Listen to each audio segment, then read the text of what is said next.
चलो, once again happy new year to all of you. 2023 का ये साल। और आज 8 तारीख है। अभी एक ही हफ्ता हुआ है। अभी ये महीना पूरा हैप्पी न्यू ईयर में जाएगा ऑलमोस्ट। आप सभी के बारे में दुआ करेंगे कि ये साल आपके जीवन में पूरी health, wealth, prosperity, knowledge and education की पूरी बरसात करे और सभी लोग जिंदगी में खूब ग्रो करें, तरक्की करें। इस सबके साथ, इसी दुआ के साथ हम आज का सेशन शुरू करते हैं। और आप सभी का स्वागत करते हैं आज के वेबिनार में।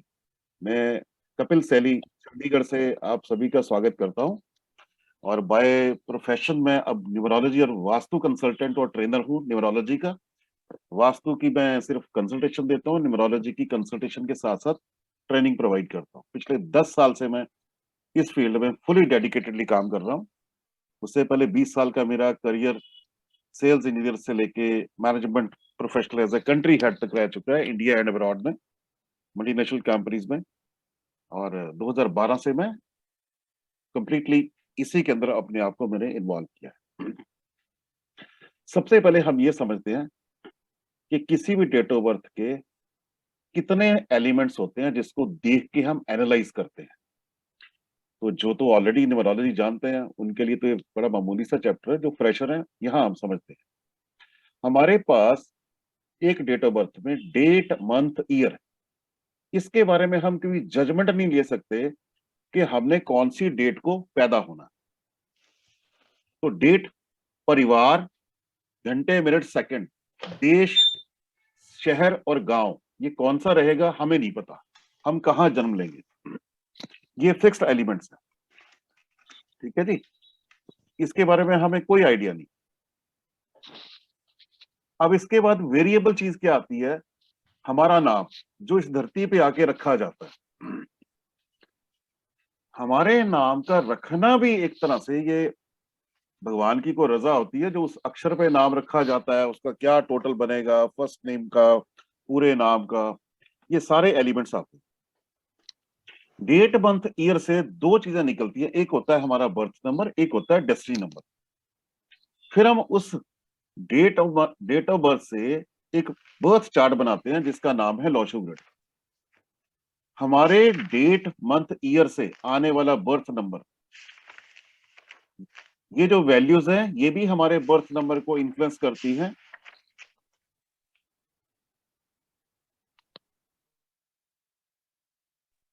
और हमारे नाम का पहला अक्षर, हमारे नाम का फर्स्ट नेम का टोटल नंबर, हमारे पूरे नाम का टोटल नंबर, ये भी हमारे बर्थ नंबर को सारी पावर भेजते हैं। और हमारी डेट ऑफ बर्थ से बनने वाले बर्थ चार्ट की सारी पावर ये भी हमारे बर्थ नंबर को जाती है। और बर्थ नंबर को और क्या क्या सप्लाई जाती है? Personal year, personal month, personal day, ये चारों तरफ से घेरा डाल के सारी पावर सोर्सेज जितने भी हैं ये सारे के सारे बर्थ नंबर को जाते हैं। बर्थ चार्ट को साइड पे अगर कर दें तो बाहर बाहर जितनी वैल्यूज हैं ये कहलाती है चैलेडियन न्यूमरोलॉजी। और अगर हम बर्थ चार्ट बनाते हैं, लॉशो ग्रिड बनाते हैं, तो ये उसको ब्लेंड करता है। लॉशो ग्रिड का और कोई काम नहीं है, खाली ये पावर सोर्स है उसके लिए। बर्थ नंबर करता है कर्म, और कर्मा जो करेगा, डेस्टिनी नंबर उसके कर्मा की रिफ्लेक्शन देता है। What ever Karma you will do, result उसके अकॉर्डिंग नहीं मिलने। तो ये सारा जो सीक्वेंस बनेगी, पूरा वेब बनेगा, इसको पूरा गोल चक्कर घेरा बना दो। इसके ऊपर काम करता है हमारा ज़ोडिएक। तो हमारा जो भी पैटर्न होता है किसी डेट ऑफ बर्थ को एनालाइज करने का, उसके तीन एलिमेंट हैं। एक चैलेडियन, लॉशो ग्रिड एंड ज़ोडिएक। इसकी ब्लैंडिंग है पूरी की पूरी, तो जाके प्रॉपर एनालिसिस होता है कि किसी डेट ऑफ बर्थ से हम आने वाले वक्त की प्रोजेक्शन ले सकें, और जो बीत गया उसको कैसे हम देख सकते हैं, और जो प्रोजेक्शन मिल रही है अगर वो सही नहीं आ रही है तो उसके लिए हम क्या तैयारियां पहले करें। ये तभी पता चलती हैं अगर हमें सारे नंबरों की सीक्वेंस कनेक्ट करनी आ जाए। इसको कहते हैं केमिस्ट्री लैब में जब सॉल्ट एनालिसिस किया जाता है कि किस केमिकल को किसके साथ जोड़ के क्या निकलेगा। आपकी डेट ऑफ बर्थ से बनने वाले नंबर, आपका हर साल, हर महीने, हर दिन का नंबर, वो क्या उसके साथ मैच करके क्या रिजल्ट बनाएगा। इसी को समझने के लिए ही न्यूमरोलॉजी का आगे चलते हैं। ठीक है जी। तो आज हम बात करेंगे डेस्टिनी नंबर के अकॉर्डिंगली आपका 2023 का साल कैसा जाएगा। ठीक है जी। इस तरह की जितनी भी चीजें हाईलाइट होती हैं न्यूज़पेपर में, टीवी में, मैगजीन्स के अंदर, ये 100% तो मैच नहीं करेगी, क्योंकि हर इंडिविजुअल का अपना अपना बर्थ चार्ट होता है। लेकिन ये हल्का सा कहीं ना कहीं प्रोजेक्शन दे देती हैं कि आपके साथ कैसी, किस एरिया में किस परसेंटेज की घटना घट सकती है। आप ये मान के चलो ये 25 से 40% तक आसपास सही होती है, इससे ज्यादा सही नहीं हो सकती। हाँ, आपको आइडिया लग जाता है कि कुछ घटना घट सकती है, लेकिन कभी भी इसको 100% मान के अपने आप को डर के साए में ओवर कॉन्फिडेंट कभी मत होना। ठीक है? तो हमने आज इसको पकड़ा है डेस्टिनी नंबर के अकॉर्डिंगली ये साल कैसा जा सकता है। ठीक है जी। तो जो कॉपी पे नोट करना चाहे नोट कर सकते हैं, और जो वैसे बाद में पूछना चाहे मेरे से बात भी कर सकते हैं। तो कुछ एक्सरसाइज करके हमने इसको डिजाइन किया है।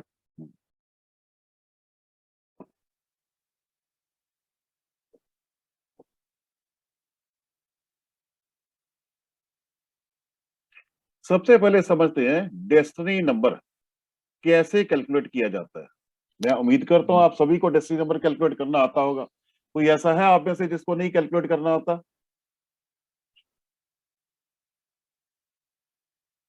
आप में से अगर कोई ऐसा है जिसको डेस्टिनी नंबर कैलकुलेट नहीं करना आता?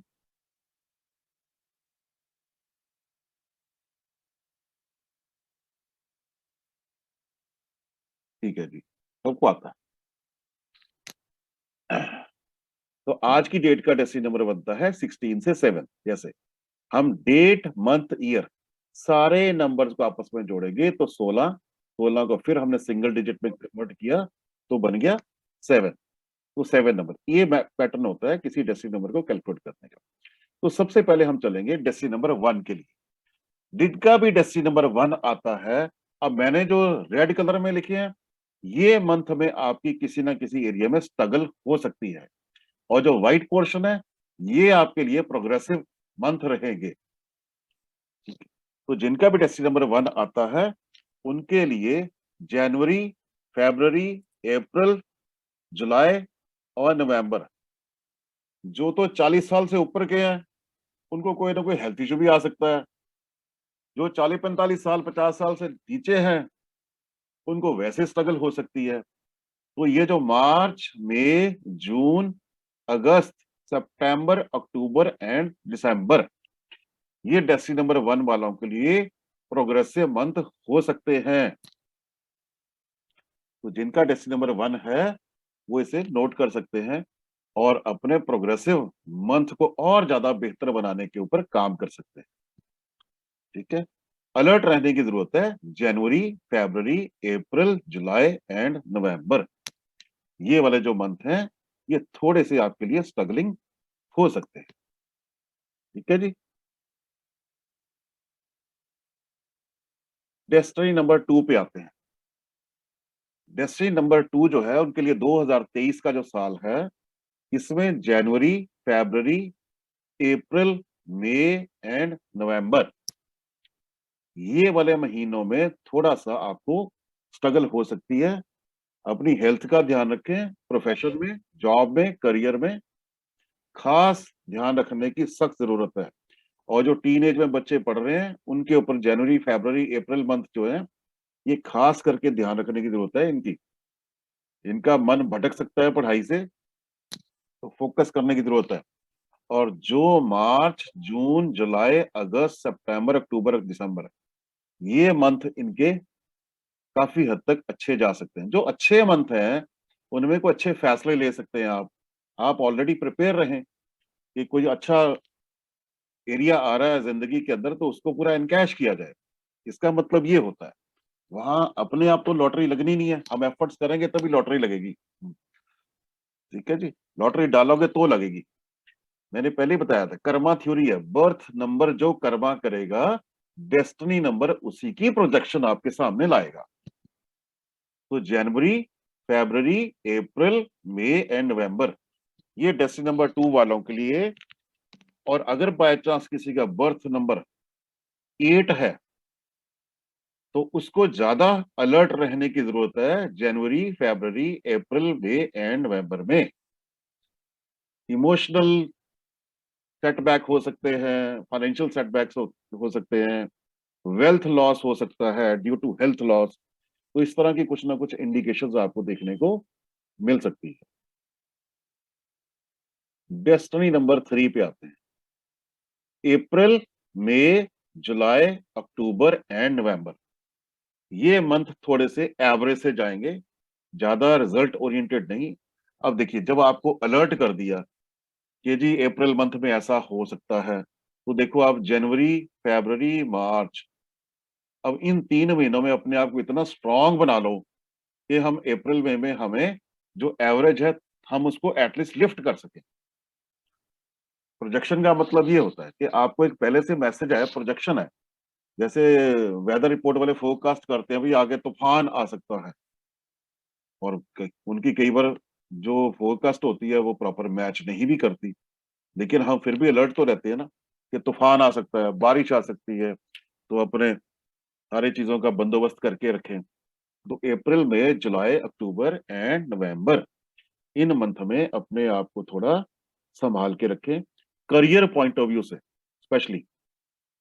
और 3 डेस्टिनी वालों के लिए ये वाले जो पीरियड हैं, May and July, May and July, yes, हाँ, तो कोशिश करें कि घर का माहौल अच्छा बनाए रखें, ये आपकी जिम्मेदारी है। किसी भी तरह के आर्ग्यूमेंट्स, डिबेट्स घर के अंदर ज्यादा ना करें, ताकि घर का माहौल खराब हो। घर के अंदर हार्मनी बनी रहे, ये आपकी जिम्मेवारी है, क्योंकि इस पीरियड में हो सकता है आपके बिहेवियर में थोड़ी सी तेजी आ जाए, उसका इम्पैक्ट आपकी फैमिली लाइफ के ऊपर आ सकता है।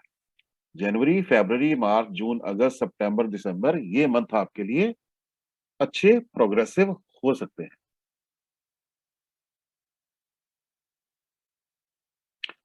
डेस्टिनी नंबर 4, डेस्टिनी नंबर 4 के लिए जनवरी, फरवरी, अप्रैल, जुलाई एंड नवंबर, इन्हें बहुत ज्यादा एफर्ट करनी पड़ेगी किसी भी चीज को हासिल करने के लिए।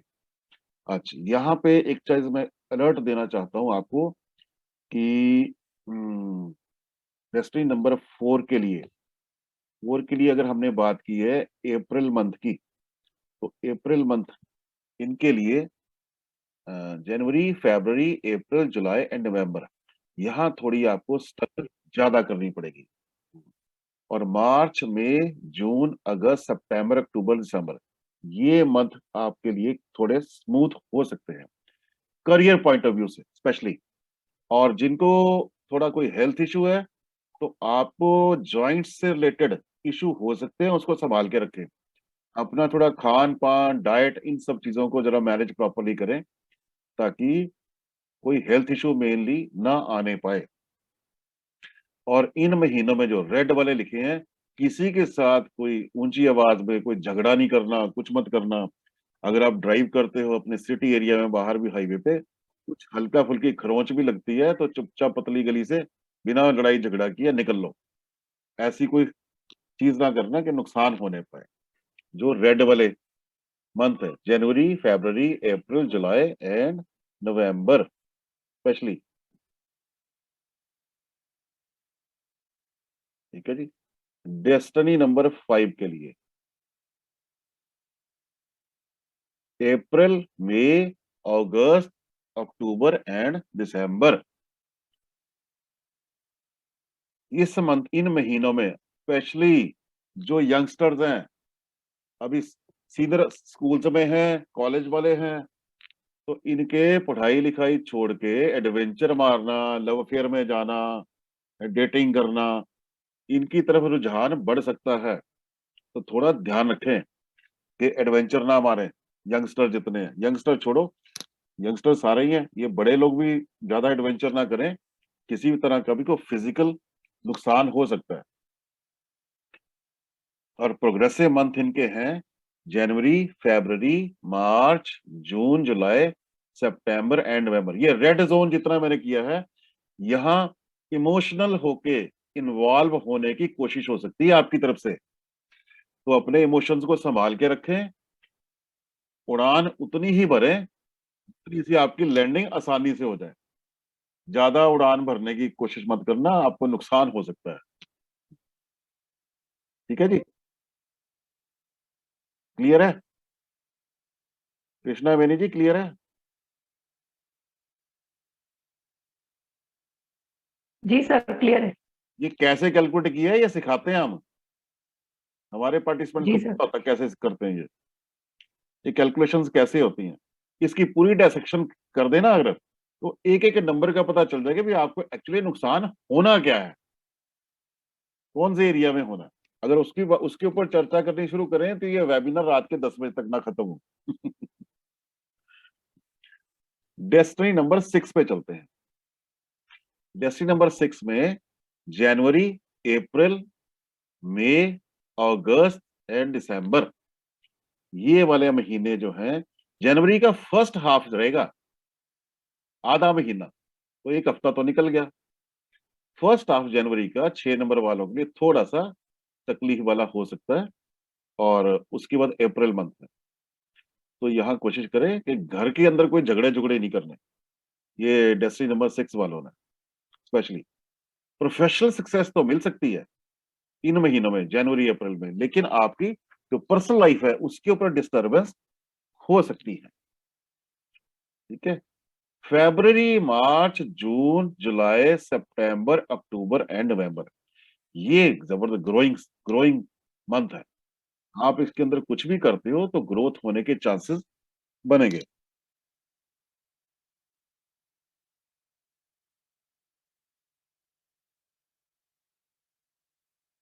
कुछ भी प्लान करिए तो ये महीने आपको लिए काफी हेल्पफुल रहेंगे। डेस्टिनी नंबर 6 में जनवरी, अप्रैल, मई, अगस्त, दिसंबर, यहां थोड़ा अलर्ट है।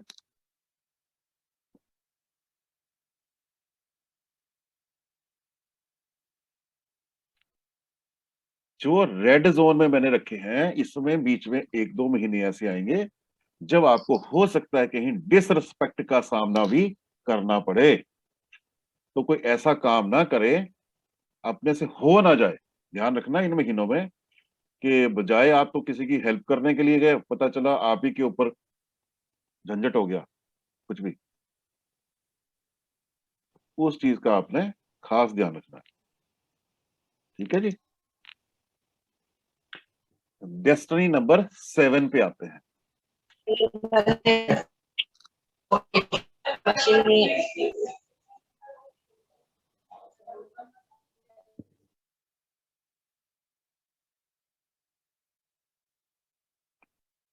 डेस्टिनी नंबर जो 7 है, इसके लिए है मई,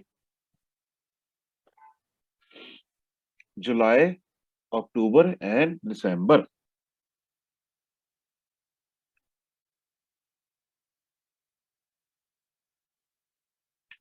यहां मई मंथ में इरिटेशन होगी, एक तरफ से जोर प्रेशर आ रहा है कुछ करने का, लेकिन आप कर नहीं पाओगे, इस तरह की कुछ पॉसिबिलिटी बन सकती है। और जुलाई मंथ आपको थोड़ा इमोशनल एंगल पे लेके जाएगा, तो आपको इमोशनल नहीं होना। अक्टूबर भी ऐसा ही कुछ सीन दिखा रहा है। और रही दिसंबर की बात, तो जो हालात मई में बनेंगे वैसे ही हालात दिसंबर में भी बन सकते हैं। बाकी जनवरी, फरवरी, मार्च, अप्रैल, जून, अगस्त, सितंबर, नवंबर, ये वैसे तो अच्छे हैं, लेकिन ये थोड़े से एवरेज एवरेज रहेंगे। हाँ, रेड जोन में तो नहीं जाते, लेकिन इनमें भी रिजल्ट को बहुत, ऐसे नहीं कहूंगा कि बहुत बढ़िया वाले, पर ठीक है, नुकसान कोई नहीं है इन महीनों में भी।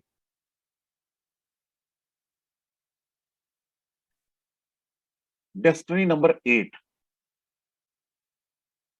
फरवरी, मार्च, अप्रैल, 3 महीने इकट्ठे हैं, अगस्त एंड दिसंबर, इन महीनों में आपकी एफर्ट्स के जो रिजल्ट थोड़े से टाइट होंगे, जो भी आप एफर्ट्स करोगे। इसलिए कई बार होता है कि एज पर योर पोटेंशियल आपको रिजल्ट लेने में थोड़ा लंबा टाइम लग जाए, जोर लगे, तो उस चीज का आपने ध्यान रखना कि आप अपनी पेशेंस बनाए रखें। What ever effort you will do before or after these months, definitely you will get good results because there are so many good months are also available: January, May, June, July, September, October and November. ये वाले जो month हैं ये आपके लिए progressive रहेंगे। कहने का मतलब है अपनी पेशेंस बनाए रखना, ये जो रेड जोन है, ताकि ये व्हाइट जोन वाले एरिया में आपको उसके अच्छे रिजल्ट मिल सके। ठीक है जी। हाँ, ये थोड़ा डेस्टिनी नंबर 9।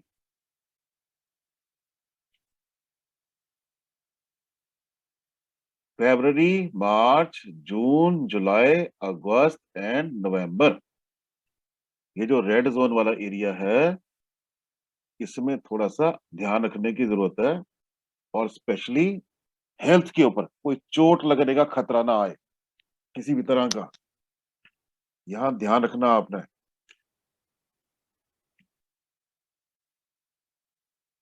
ज्यादा एडवेंचर नहीं करना, ज्यादा पंख फैला के उड़ने की कोशिश मत करना, क्योंकि ये रेड एरिया है, कहीं पकड़े ना जाओ, कोई नुकसान ना हो, कोई हेल्थ इशू हो सकता है, प्रोग्रेस में रुकावटें आ सकती हैं, आपके एफर्ट्स का as per your potential result ना मिल सके, ऐसा भी हो सकता है। तो यहाँ आपको अपने एफर्ट्स के ऊपर रिजल्ट के एफर्ट्स के ऊपर ध्यान देना है, ताकि पेशेंस बनाए रखना। और स्पेशली लेडीज जो किचन में काम करती हैं, खाना बनाती हैं, किचन टूल्स को, ये जो चाकू छुरी है, बड़ा केयरफुली इस्तेमाल करना है, ताकि किसी तरह का कोई कट वट ना लगे, कोई चोट ना लगे।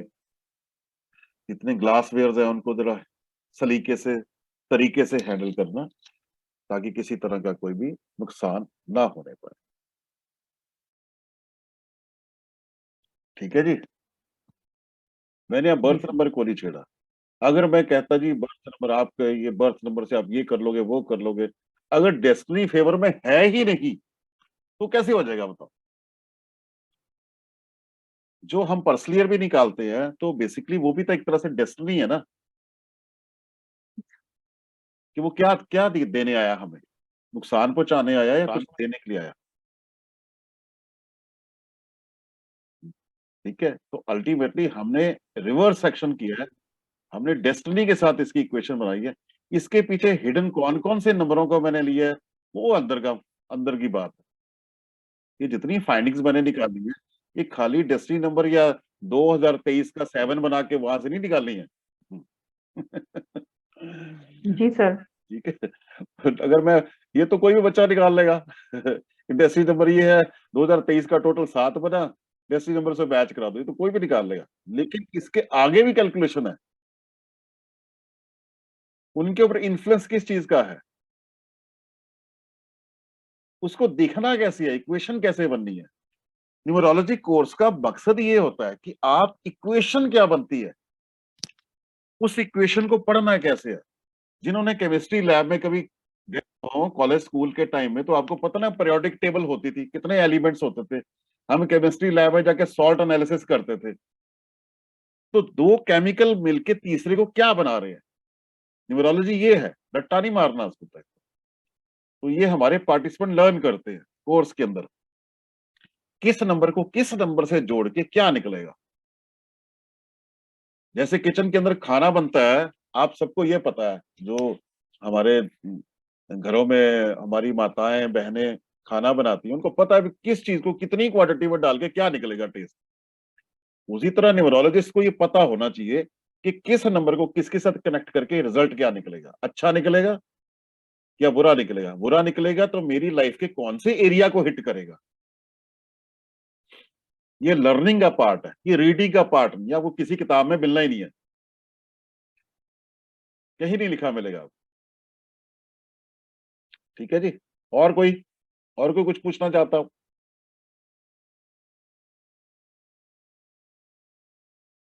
नहीं, किसी के मन के अंदर कोई सवाल नहीं है?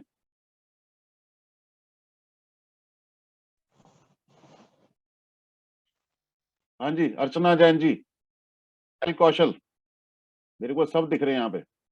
किसी के मन में कोई सवाल नहीं है इसके ऊपर, मैं आगे चलूंगा फिर। गुड। हाँ जी, पूछो अनिरुद्ध जी। Hello sir. हाँ जी, हाँ जी।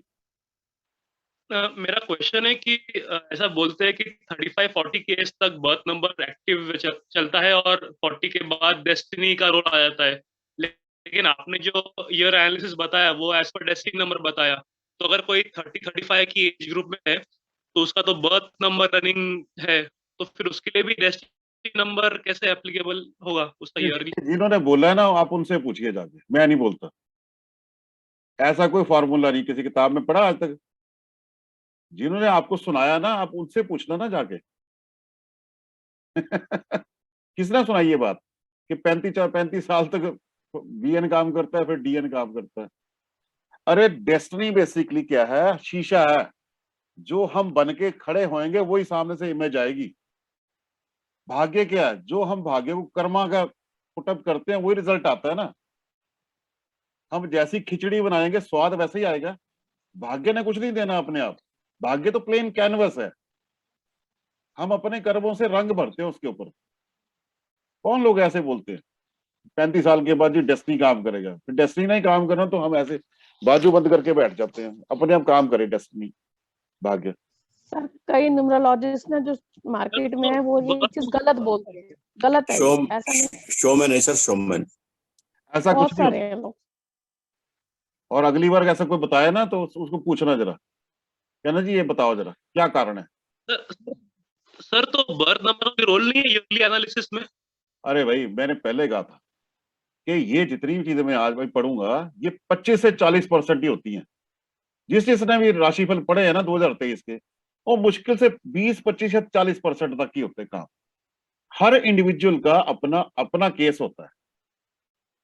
ये कहीं 100% फिट बैठेंगी, कहीं नहीं बैठेंगी, क्योंकि ये तो एक जनरल प्रिडिक्शन है। ये जनरल है। हर आदमी का अपनी अपनी डेट ऑफ बर्थ से कस्टमाइज्ड बर्थ चार्ट बनता है। पूरी डिटेलिंग होती है, उसका पूरा एनालिसिस होता है। तो जितनी बातें मैंने की ये आपको थोड़ा सा अलर्ट कर देता है। ठीक है, किसी को ज्यादा करेगा, किसी को कम करेगा असर। तो जिन्होंने भी ऐसी बातें लिखी होती हैं, जैसे हमने भी लिखी, तो दुनिया को स्वाद आजकल इसी का आ रहा है, तो मैंने अब कि मैं इस तरह के चैप्टर बनाता नहीं कभी। पर टेस्ट सबको आता है इस तरह की बातें सुनने में, पढ़ने में, तो इसलिए हमने बना दिया। मैं तो और भी इलेबोरेट किया था, लेकिन मैंने इसको रिड्यूस कर दिया, स्लाइडें छोटी कर दी। वो बन गई थी 25-30 स्लाइड बन गई थी उसकी। वो नहीं खत्म होना था फिर। हर इंडिविजुअल का अपनी डेट ऑफ बर्थ का कस्टमाइज्ड एनालिसिस होता है। तो जितनी बातें मैंने कही है उसमें से कुछ इधर शिफ्ट हो जाएगी व्हाइट में, कुछ व्हाइट वाली रेड में चली जाएगी, फिर मिक्सिंग हो जाएगी उसकी। और एक चीज बोल दूं, जिन जिन को मैंने ये बात कही है कि आपके ये मंथ थोड़े एवरेज जाएंगे, तो जब मून राइजिंग पोजीशन में होएगा तो उसका बैड इंपैक्ट कम आएगा।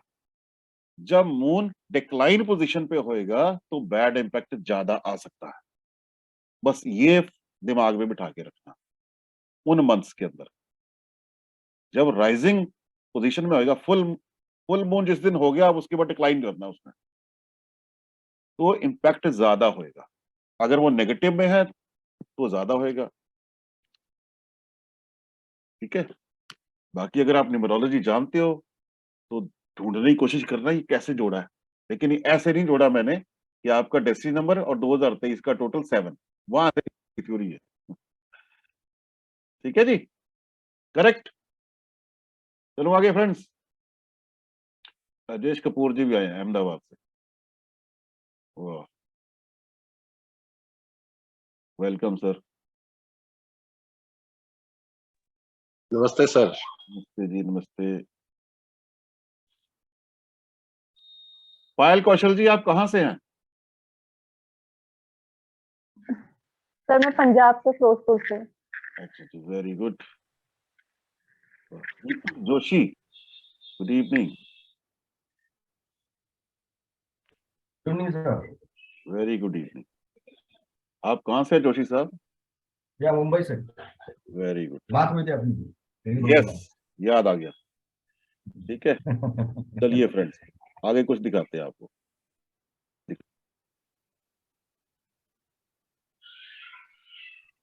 अच्छा, ये हमारे दिल्ली के 3D स्कैनिंग प्रोग्राम की पुरानी फोटोग्राफ है। आप में से कोई बैठा है इसमें से अभी? कोई नहीं बैठा, ये भी दिल्ली। अच्छा, ये आज मैंने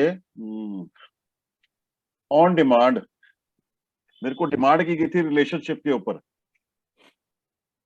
आजकल एक पैटर्न चला हुआ है, स्पेशली जिनके बच्चे सारे 20-22 साल 23 साल की उम्र में आईटी फील्ड के अंदर चले गए हैं, तो वो अपने आप ही लड़के और लड़कियां पसंद कर रहे हैं और माँ बाप उनकी शादियां भी कर रहे हैं, लेकिन फिर वो चुप हैं क्योंकि मैचिंग कराते नहीं। तो बिना मैचिंग के वो शादियां चल रही हैं, हो रही हैं। अब अभी तक तो 1-2 साल हो गए हैं शादियां हुए, कि जितने बच्चे 2000 से 1-2 साल पहले पैदा हुए हैं वो इस टाइम पूरे जॉब में है, आईटी सेक्टर के अंदर। और ज्यादातर ये जो भी चल रहा है खेल, ये आईटी सेक्टर में ज्यादा चल रहा है, मैन्युफैक्चरिंग सेक्टर में नहीं है। तो बेटे बेटियां पढ़ रहे हैं, कोई गूगल में पढ़ रहा है, नौकरियां कर रहे हैं, कोई अमेरिका में, कोई बॉम्बे में, कोई कहीं कहीं गुड़गांव या बैंगलोर में। लड़के लड़की खुद ही पसंद हो रहे हैं और अपने आप शादियां हो रही हैं। लेकिन रिजल्ट क्या निकलेगा, यहां देखने की बात है। आगे चल के क्या हो सकता है, तो उसकी एक छोटी सी झलक दिखाऊंगा यहाँ पे।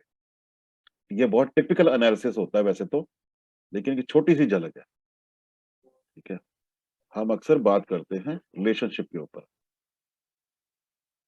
कहते हैं जी होता क्या है, आप आए मेरी जिंदगी में तो लगता है जैसे बहार आ गई। उस वक्त तो यही लगता है सबको कि बहार आ गई, क्योंकि एक्चुअली क्या है, ये किस अभी तक कोई ढंग से इसको देखता नहीं है।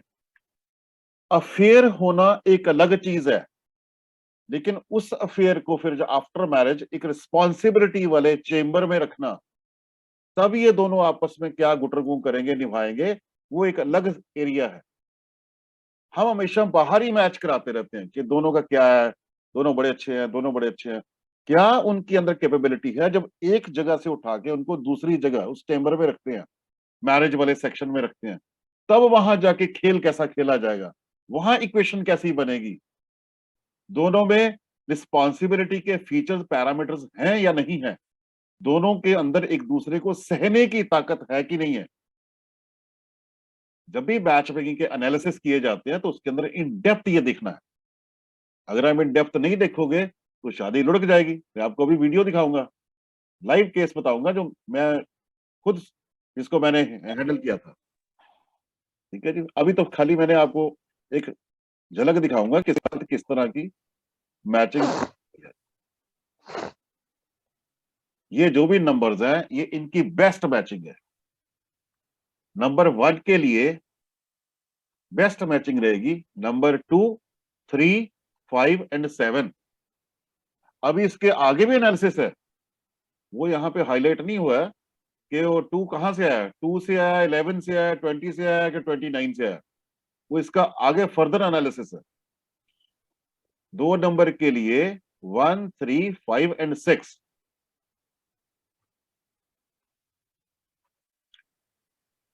3 के लिए है 1, 2, 4, 5 एंड 7।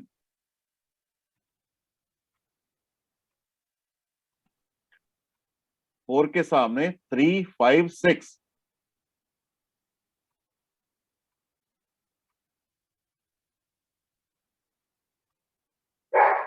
ये सारे बर्थ नंबर हैं, यहाँ डेस्टिनी नंबर का रोल खत्म हो गया।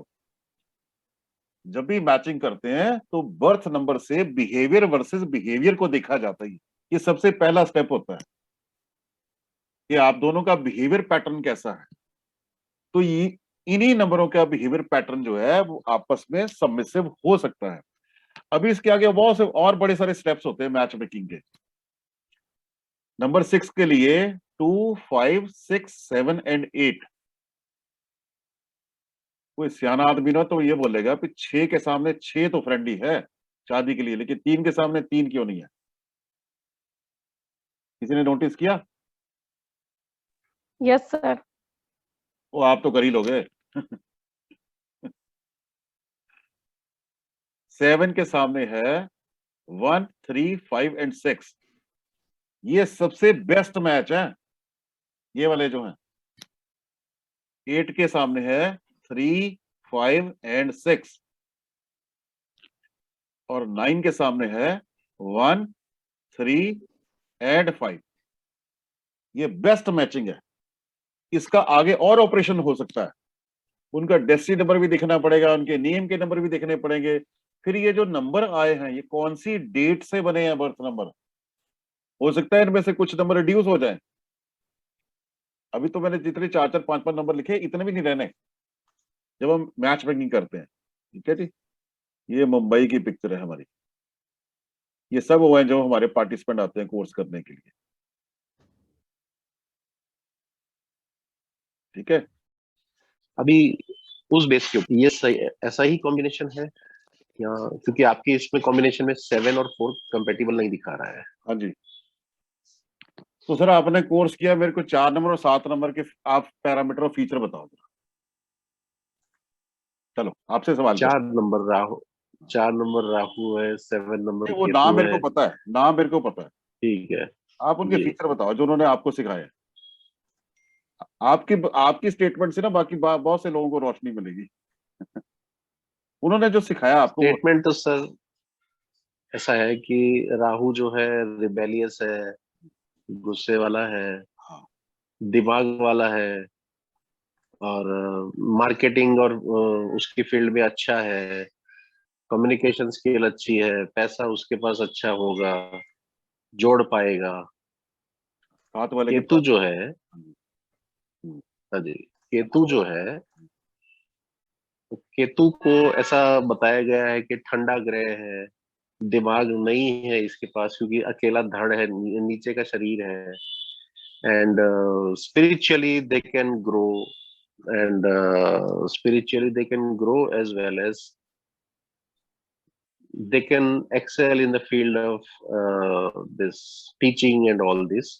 ये इसके फीचर्स ऑल टुगेदर जो मुझे ध्यान में है। Very good. जो आप मेरे से पूछना चाहते हो ना आपने जवाब खुद ही दे दिया।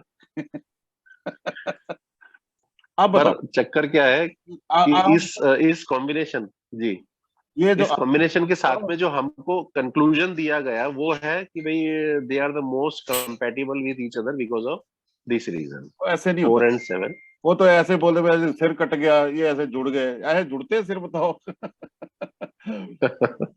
ऐसे कुछ नहीं होता। आपने अपने आप ही जवाब दे दिया। 4 का बिहेवियर पैटर्न डिफरेंट है, 7 का बिहेवियर पैटर्न डिफरेंट है। ठीक है। वो अलग बॉडी के अंदर 7 है, ये अलग बॉडी के अंदर। 7 कौन है बेसिकली? एक ह्यूमन बीइंग। 4 कौन है? एक अलग आदमी है। ठीक है। तो उनको जोड़ के दिखा दो जरा। ऐसे नहीं जुड़ते।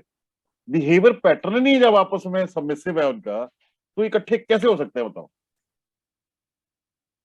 ये तो बड़ी ऐसे मतलब बच्चों वाला जवाब है कि जी उनका ये 4, 7 को टक किया तो ऐसे चिपका दो फेविकोल से तो एक हो गया। ऐसे नहीं होता। ऐसी कोई थ्योरी नहीं है 4, 7 की कि 4 और 7 आपस में कंपैटिबल नहीं हो सकते। आप कभी 4 नंबर के लड़के की 7 नंबर की लड़की से शादी करा दो, या 7 वाले लड़के की 4 से करा दो, इट कुत्ते दा बैर ना होया दोनों का। हाँ। अच्छा। हाँ। अब अगर यहाँ कोई बैठा भी होगा तो बता देगा। हाँ जी बोलो बोलो। बोलो नीतू शर्मा। बड़ी बात है जब आप खुद बोल रहे हो कि 4 नंबर इंटेलिजेंट है। हाँ। और एक इंटेलिजेंट क्या बुद्धू इंसान से शादी कर पाएगा जिसका कुछ विजन नहीं होता। 7 नंबर इज ए केतु जिसका विजन ना हो, फॉग, धुंध, जिसको कुछ डिसीजन लेना हो तो पता ही नहीं लॉन्ग टर्म में क्या होगा। और 4 नंबर इतना शार्प होता है कि मुझे ये करना है। ऐसे मियाँ बीवी बन जाए तो एक बिल्कुल बुद्धू और एक को कहाँ गाड़ी चलेगी, कहाँ से कंपेट। देखो नहीं, वो बैठे ना, आपका कहना सही है। हाँ। वो एक्चुअली क्या है कपूर साहब, वो उन्होंने चीज बोल लिया तो उसको उन्होंने स्टेटमेंट बना लिया कि वो कहते हैं एग्जैक्टली। वो नहीं तो है। मतलब मैंने बेसिकली उसी थियोरी के बेस के ऊपर काउंटर क्वेश्चन किया कि भाई मैं क्या समझ के चलूं। लेकिन आपने आपसे ही मैं आपका जवाब बुलवा लिया। 4 और 7 का बिहेवियर पैटर्न अलग अलग है और वो दोनों एक दूसरे के अंदर सॉल्युबल नहीं है। ठीक है, 4 अपनी जगह हार्ड प्लैनेट है, 7 अपनी जगह हार्ड प्लैनेट है, दोनों घुलते ही नहीं, आपस में घुल ही नहीं सकते। हम उस थ्योरी को लेके नहीं चल सकते कि 4 7 आपस में इकट्ठे कर दो तो वो एक जैसे हो जाएंगे, वो नहीं हो सकते, नेवर। अगर कोई इस तरह की थ्योरी करा रहा है, थ्योरी पढ़ा रहा है, तो वो अच्छी बात नहीं, मैं तो ये कहूंगा। सर जी एक स्पिरिचुअल है और एक खुराफाती है। हाँ, ये 4 नंबर खुराफाती है, गुंडा आदमी। ऐसे नहीं बोलना, यहाँ 4 वाले भी है, 7 वाले भी है। 4 नंबर गंदा नहीं होता, इज वेरी इंटेलिजेंट। ऐसे नहीं बोलना। इंटेलिजेंट होते हैं, खुराफाती होते हैं थोड़े से, मतलब खुरापाती होते हैं, हार्ड डिसिप्लिन वर्कर भी वो ही है। ऐसे नहीं बोलना। हाँ, अब ये इस टाइम में आप they are practical, I think they are practical 4 numbers. Discipline भी तो उनके पास होती है। Discipline, देखिए, practical, सबसे बड़ी बात है logical, हर नंबर logical, सब अलग देखो, करके और चला नंबर गया का था ना। logical, best सुनो logical ध्यान से, numbers. सुनो मेरी बात। सबसे बड़ी बात, आप हर सब नंबर लोग की ना, नेगेटिव। आप सब लोग वो बातें कर रहे हो जो दूसरों में बोली हुई है या आपने किताबों में पढ़ी है। हाँ, ठीक है, सर मैं जो प्रैक्टिकली देखी हूँ बोलूं बोलो। सर, वाइफ है 4 नंबर वाली और हस्बैंड है 7 नंबर वाला। तो वाइफ बहुत तेज गुस्सा वाली है, मतलब हर डिसीजन वाइफ लेती है और हस्बैंड चुपचाप सारे सहता है। तो जीवन की गाड़ी बढ़िया चल रहा है। वो बढ़िया इसलिए चल रहा है कि वो तो शांति रखने के लिए चुप बैठा है। इसको आप फ्लिप कर दो, 4 वाला बंदा सर बना वो दो, 7 लाइव वाली वो बना दो। एग्जांपल हाँ जी, सर, ये जो है ना हमारे रिलेटिव है, उनका 4 एंड 7 का है। भाभी है वो 7 नंबर से रूल करती है, भैया है 4 नंबर से रूल करता है। तो उनकी लाइफ चल रही है, मगर हम स्मूथ नहीं बोल सकते क्योंकि भाभी ना वो जो भी है उनके ऑर्डर्स है वो फॉलो किए जा रही है, तो सिंपल सी स्मूथ है। बात है, सिंपल सी अदरवाइज बात है अंजना जी। आप ये कह रही है कि उनकी मस्त चल रही है, इसको मस्त बोलेंगे? वो तो घर में नहीं सर, शांति नई रीडिंग बरकरार तो है। देखी उनका वो चल तो रहा है अच्छा, नहीं, मतलब एक तेज है एक शांत है। सुनिए मेरी बात, जो आपको दिखता है वो नहीं होता। हमें सत्य हमें पता है क्योंकि हमारे सामने एक्सरे खुलता है। हम उन चीजों को पकड़ते हैं जो आपको दिखती नहीं है। और याद रखो, इंसान वो दिखाता है जो एक्चुअल में होता नहीं है। वो तो वैसे भी सब पत्नी का ही पति मानता है। डेट ऑफ बर्थ का एनालिसिस सर उसको FB कहते पिक्चर हैं, अलग होती है, डेट ऑफ बर्थ का फेसबुक पे जो एनालिसिस डाउनलोड होता है उसको वो कहा डिफरेंट जाता होता है। है एक्चुअल स्टोरी से। डेट ऑफ बर्थ एक्चुअली में सर जब ये मोहिनी घटना हुई थी ना, जब इसका स्वर भानु का जब से विच्छेद किया गया था, तो उनको रिवर्स फेंका गया था, तो इसलिए वो कभी भी एक तो हो ही नहीं सकते। दूसरी बात है, डेट ऑफ बर्थ का एनालिसिस का मतलब ये है कि जो आपको दिखता है, अगर आपका लेवल है दिखने का, तो वो सत्य है। जो सामने वाला दिखा रहा है वो नहीं है। आप तो ड्राइंग रूम में बैठ के देखते हो, असली जिंदगी तो पर्सनल उनकी कैसी है। अगर एक आदमी वैसे भी साहब शांति बरकरार रखने के लिए खामोश रहता है तो इसको शादी बोलोगे? शादी वो होती है जहां एक दूसरे के फीलिंग्स एंड थॉट्स की पूरी रिस्पेक्ट हो, वो होती है मैरिज। ये तो हैबिचुअल हो गया ना कि दूसरे के साथ रहने के लिए, और कुछ चारा नहीं है। ये मैरिज नहीं है। और वर्ल्ड के अंदर मोर देन 70% मैरिजेस हैबिचुअल हैं एक दूसरे के साथ रहने के लिए, इसलिए रह रहे हैं। आपको लगता है उनके बीच में लव अफेक्शन होती है? कोई नहीं, आदत पड़ जाती है। सर आप आदत अभी आने वाले टाइम में नहीं है, अब पहले वाले टाइम में तो फिर भी एक आदत थी। हाँ। आजकल के बच्चे नहीं करते ना। सर मेरा एक क्वेश्चन है। हाँ जी, एक क्वेश्चन है, अभी ये जो आपने कंपैरेटिव चार्ट दिया है इसके अंदर 4 के साथ 6 तो है, पर 6 के साथ 4 क्यों नहीं डाला? नहीं डाला। प्लीज 6 नहीं जाएगा। 6 के साथ 4 नहीं जाएगा और 4 के साथ 6 जाएगा। अब देखो, मैंने एक तरफ मेल कर दिया, मैं कहा बेस्ट उधर है। आप मान के चलो 1 से लेके 9 नंबर ये सारे मेल हैं, इधर सारी फीमेल्स हैं। ठीक है, अगर आप फीमेल का चार्ट बनाओगे तो मैं चेंज कर दूंगा इसको। डीप एनालिसिस इसी को तो कहते हैं। अगर हमें 1 से लेके 9 नंबरों के बारे में ही नहीं पता तो हम तो फिर 4 और 7 को गर्दन कटी कोई जोड़ते रहेंगे ना बैठे। वो न्यूमरोलॉजी नहीं है। सर इसीलिए क्वेश्चन पूछा, किसी ने ध्यान नहीं दिया, मैंने कहा पूछू सही, सर बताएंगे। सर 4 के साथ में मुझे तो 5 और पता 5 के साथ में 4 नहीं है। हाँ, तो आप 4 के साथ में 5 तो है। आपने कंपैटिबिलिटी का चार्ट देखा था ना जब मैंने कराया था? जी सर, जी सर, जी सर। कि देखो, आप मेरी बात सुनो, समझो इस बात को। मेरे लिए मेरा जो 1 नंबर पे दोस्त है, खन्ना साहब मान के चलते हैं, चलो जी, खन्ना साहब मेरे सबसे पहले दोस्त है, कि कुछ भी हो पहली आवाज इनको जाएगी। लेकिन जरूरी नहीं खन्ना साहब के लिए भी मैं पहला बंदा हूं। उनकी लिस्ट में, फ्रेंड्स की लिस्ट में 1 नंबर पे कोई और हो सकता है। मेरे लिए खन्ना साहब है, मेरी फैमिली स्टेटस, मेरा फाइनेंशियल स्टेटस, मेरे टेस्ट के अकॉर्डिंगली खन्ना साहब मेरे लिए पहला नंबर है। उनके टेस्ट के अकॉर्डिंगली उनका एक दोस्त होगा। तो हर अलग अलग एंगल से देखना है। एनालिसिस यहां होते हैं, दूसरों के एनालिसिस के ऊपर तालियां नहीं बजानी होती। खुद वो जेंडर वाइज चेंज हो जाता है, जेंडर वाइज चेंज हो जाता है बिहेवियर। फीमेल में सेम नंबर, फीमेल में कुछ और तरह से बिहेव करता है, मेल में कुछ और तरह करता है। ठीक है, तो ये सब इसमें 9 भी नहीं है, तो फीमेल में वो नंबर शार्प हो जाता है या क्या? हर ऐसे खाली एक ही नंबर की ऐसे सिंगल स्टेटमेंट से नहीं दे सकते ना हम कि वो नंबर शार्प हो जाके नहीं होता। ठीक है, अब 4 और 8 फीमेल्स का नंबर होगा तो वो कुछ और तरह बन जाएगी, वो फेमिनिन फीचर कम हो जाएंगे उनके। 4 और 8 मेल का हो गया तो एडमिनिस्ट्रेटिव बन जाएगा। ठीक है, तो हर किसी में ये इसको बड़ी डेप्थ से देखो। 1 to 8 में 9 भी मिसिंग है। हाँ जी, 9 भी मिसिंग है मेजरली। 9 तो कहीं कंपेटेबल, सिर्फ 9 के सामने कुछ कंपेटेबल नंबर है, बट 9 इज ओवरऑल 1 to 8 में कहीं भी नहीं दिखा। हमने आज के युग के अकॉर्डिंगली मैचिंग कराई है, पुराने टाइम से नहीं कराई। ये जो आईटी सांप सीढ़ी लूडो खेल रहे हैं ना ऑफिस के अंदर, ये मैचिंग है। उनके और रियलिटी ये निकली कि लड़की जब मायके वापस आई तो प्रेग्नेंट होके आई। 1.5 साल के बाद वो लड़की मेरे पास आई थी तो छोटा बच्चा था और उसको सख्त मना किया था शादी मत करना, ये मैचिंग नहीं है। ये है न्यूमरोलॉजी।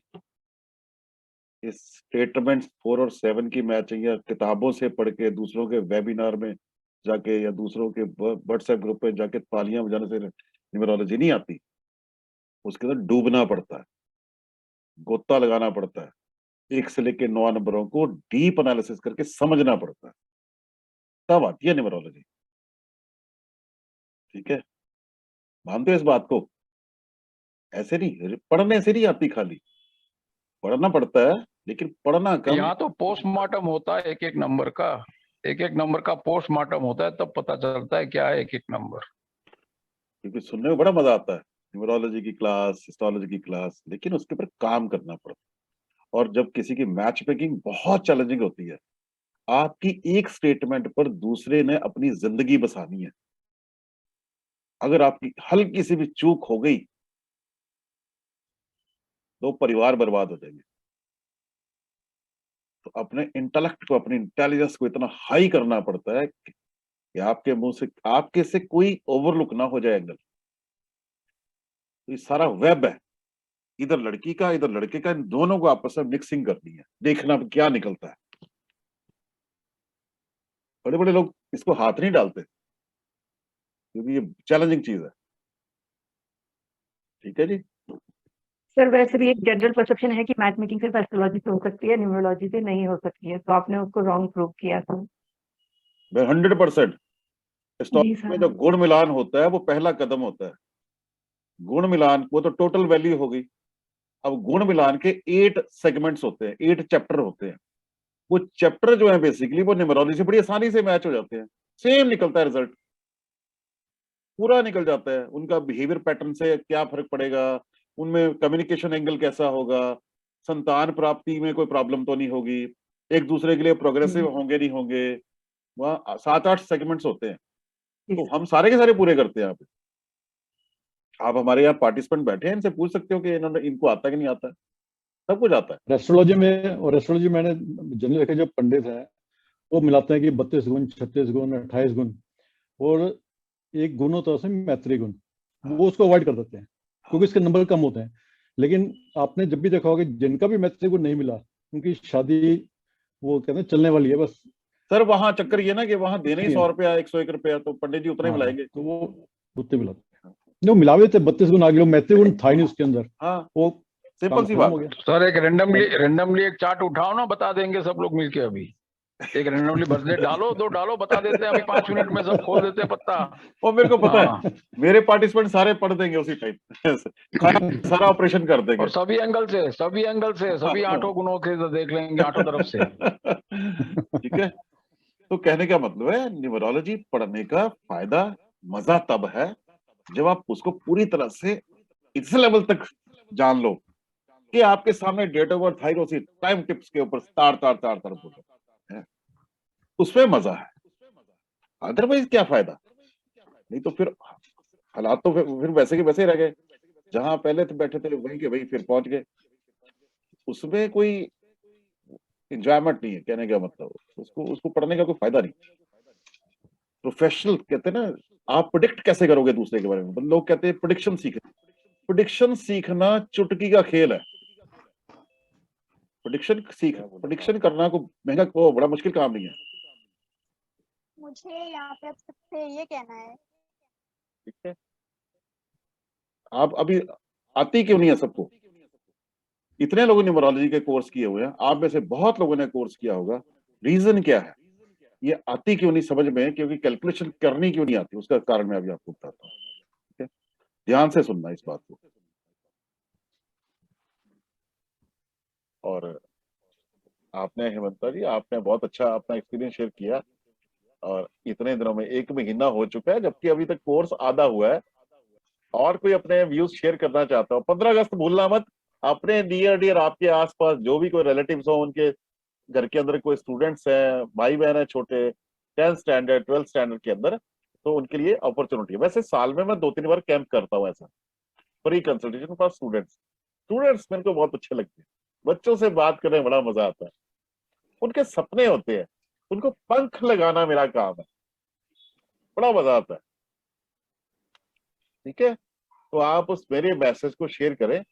और अभी कुछ और कोई मैसेज, कोई और अपना एक्सपीरियंस शेयर करना चाहता हो, सिमरन अगर आप करना चाहते हो, हरिन भाई, डॉक्टर साहब, कितने सारे लोग हैं यहाँ पे, अगर आप कुछ शेयर करना चाहते हो, जितना अब तक आपने रीड किया है, पढ़ा है, अगर उसका कुछ भी हल्का फुल्का भी मुझे बोलना चाहिए, जरूर प्लीज।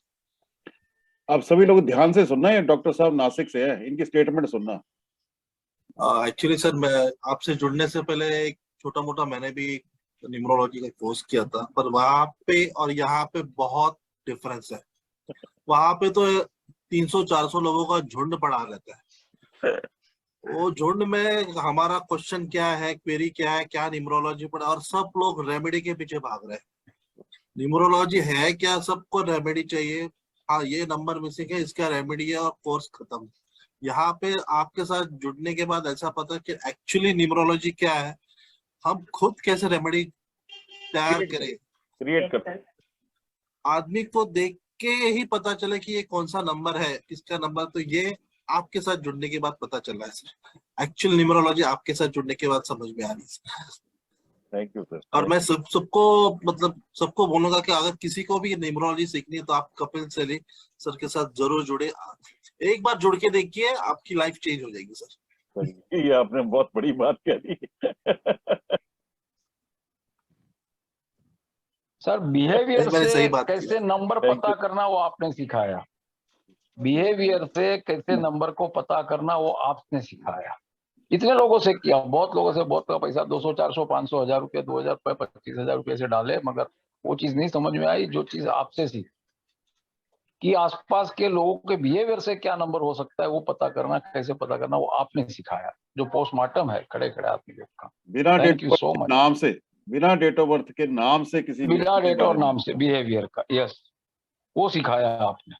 हाँ जी, मुझे मिथिलेश चौहान को चौहान जी पूछना चाहते हैं। आइए सामने।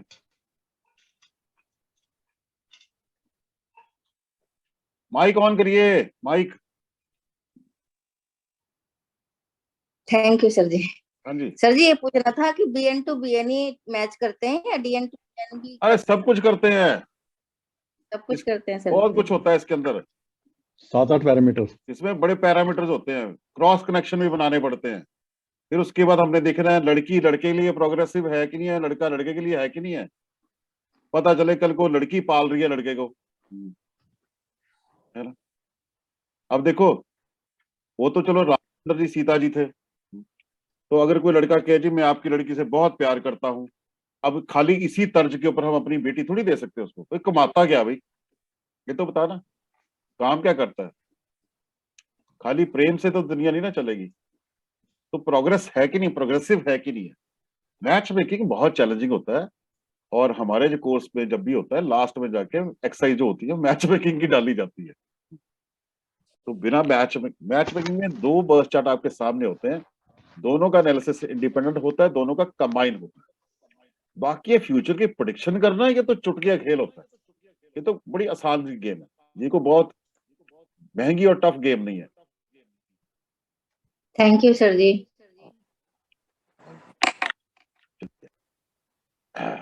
मेरे पास अभी और बड़ी सारी स्लाइड बनी पड़ी है, लेकिन ये अभी जो दिनेश उज्जैन वो जी ने उठाया है हाथ। हाँ जी, अभी लेते मैडम है। 12 जनवरी। हाँ जी, नमस्कार। एक मिनट मैडम, नमस्कार सर। एक मिनट मैडम, मैं यहाँ स्लाइड एक बार प्रेजेंट कर दूं। 12 जनवरी से हमारा नया बैच शुरू हो रहा है ऑनलाइन जूम के ऊपर। आप में से बहुत लोगों ने 27 अगस्त से लेके 6 सितंबर तक 2 चैप्टर मैंने फ्री पढ़े थे, वो आप सबने में से कुछ लोगों ने अटेंड किए थे। 50 मतलब 40-50 लोग थे, उनमें से आगे फर्दर 15 लोग गए। 15 लोगों का बैच अभी 4 महीने के बाद खत्म हुआ है। 4 महीने चला उनका बैच। 4 महीने खत्म होने के बाद अब 12 जनवरी से नया बैच शुरू होना है जूम के ऊपर। ये तो चलेगा जूम के ऊपर। जो ऑफलाइन है वो बॉम्बे में होने जा रहा है 20, 21, 22 जनवरी को। बैंगलोर में होने जा रहा है 18, 19, 20 को। क्या डेट्स आपके सामने हैं। जब थोड़ी गिली थी, थोड़ा कम करना आज। ये आपको एक मैसेज देना था कि 12 जनवरी से हमारा शुरू हो रहा है। हाँ जी, बताइए दिनेश आहूजा जी, माइक ऑन करिए, अनम्यूट करिए। हाँ जी। लड़का और लड़की दोनों का डेट ऑफ बर्थ सेम हो सर, फिर वो मैच करेगा नहीं करेगा? करेगा, देखिए हर डेट नहीं करेगी, हर डेट नहीं करेगी, हर डेट नहीं करती। हाँ जी, हर डेट नहीं करती। आप 19 को 19 से मैच करा दो, देखो तलवारबाजी कैसे होती है। अच्छा है ना। 18 होते सर। आप देख लो, करा के देख लो, स्वाद आ जाएगा। सर वही आपसे पूरा तड़का लगेगा उसके अंदर। 18 की 18 से कराओ। पूरा तड़का लगेगा। तो ऐसा है, हमारा कोर्स चलता है जो ऑफलाइन ऑनलाइन चलता है, वो कम से कम मिनिमम 3 महीने तो चलना होता है। ये 4-4 घंटे वाला सेशन नहीं। जैसे मैं सबके कैमरे ऑन करता हूँ, पार्टिसिपेंट हमारे सेशन में उतने ही रहेंगे जितने एक स्क्रीन पे मेरे को दिख जाए। उससे ज्यादा हुए तो अगले बैच में हमने पार्टिसिपेंट उतने ही लेने हैं जितने एक स्क्रीन के ऊपर आते हैं। अब एक स्क्रीन पे कितने लोग बैठे हैं, हम यहाँ पे खुद ही आप देख लेते हैं कि हम कितने लोग यहाँ बैठे हैं। अपने आप कैलकुलेट कर सकते हो। जितने लोग एक स्क्रीन पे दिख जाते हैं उतने ही लोग हमारे यहाँ पे आपको देखने को मिलेंगे। बस, ताकि सबके साथ जब तक इंटरेक्शन ही नहीं है तो आप सीखोगे कैसे। पढ़ानी नहीं है, सिखानी है। पढ़ाने वाला काम नहीं है। पढ़ाना हो तो पढ़ा के तो लोग काफी पढ़ जाते हैं। पढ़ तो आपने सबने किया। अगर लर्न करना है तो अप्रोच करना। प्रिविलेज देता हूं, मेरी चलती हुई क्लास में कैसे पढ़ाया जाता है, इसको जिसने देखना है वो कल मेरे चलते सेशन को अटेंड कर सकता है। लेकिन कल मेरे को फोन करे। टेक्स्ट मैसेज का मैं कभी जवाब नहीं देता। अपने पास फुर्सत नहीं होती कि व्हाट्सएप के ऊपर देखने की।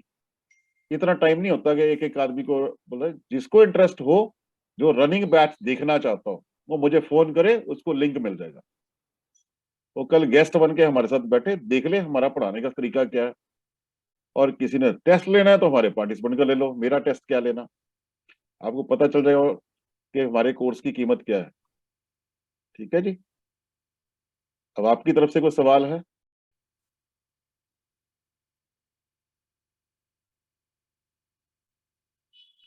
अरे सन्नाटा मत करो ना, शोले पिक्चर में बोला था ना, ये सन्नाटा क्यों है भाई?